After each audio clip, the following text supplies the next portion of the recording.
I'm 10 years old. I know my mother is struggling with her addiction. I know she's in and out of rehab.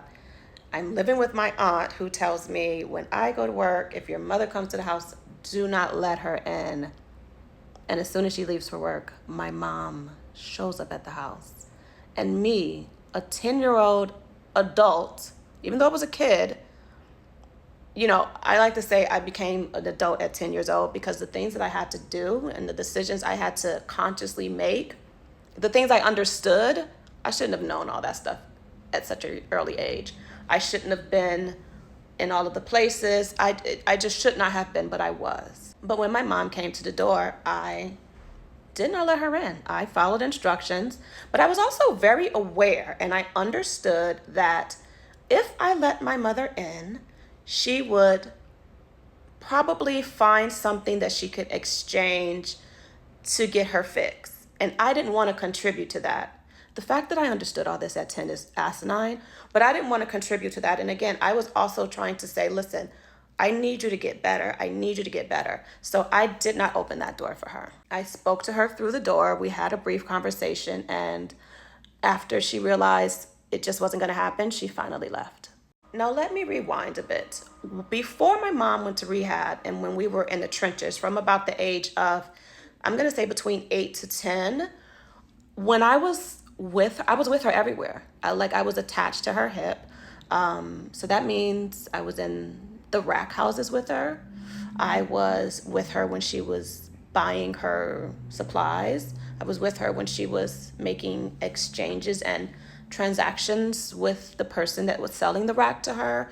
I was with her and her girls, her friends who were also doing the same thing at the same time, hearing the conversations of, if you don't have any money for the rack, you can just sell some cat. Excuse me? And that's another reason why I was instructed not to open the door, because no one wanted me to go back into that situation. And my aunt was now taking care of me, and I was no longer in trap houses with my mom. No one wanted me to go back to that situation. So they were very clear, do not open the door. We don't want her to come in to try to get things, to do things, to buy things. And we also do not want her to take you out of this house and have you on the streets with her. So now I'm about 11 years old. My mom had done her full rehab stint and she got clean, like clean, clean, clean. To the point where from 11 years old, I don't remember how old she was, but when I was 11 and she was done with her addiction, well, I don't know if that's how you put it, but she was done taking the recreational substances, she never went back to it. No, ever, ever, ever, ever, ever, which is one of the things that I admire the most about her. So now she's home. We're living together with an aunt and uncle again. And this is when she drops the hammer on me. Now, remember, I told you my dad adopted me when I was 2, but I didn't know that.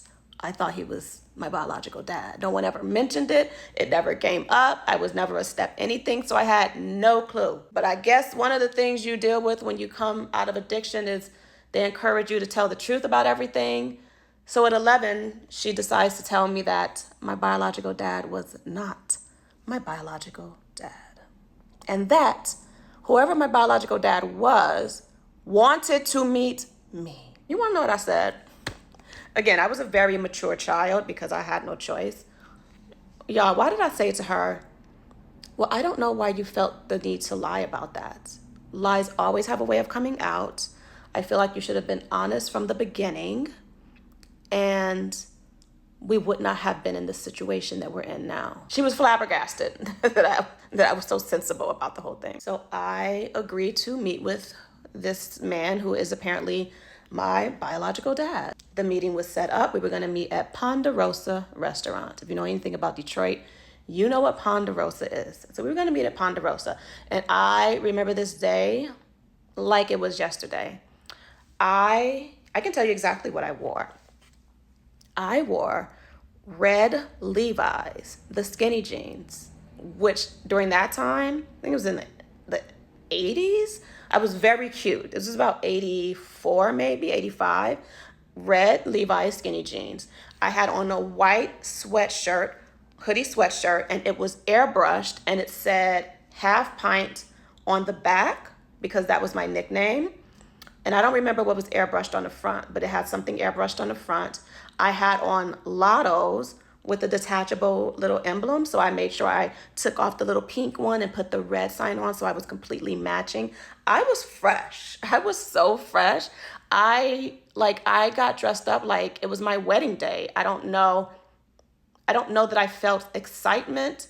I didn't feel excitement. I kind of felt numb, but at the same time, I felt like presenting myself in the best way that I possibly could. So I wore what at the time for me was my best outfit.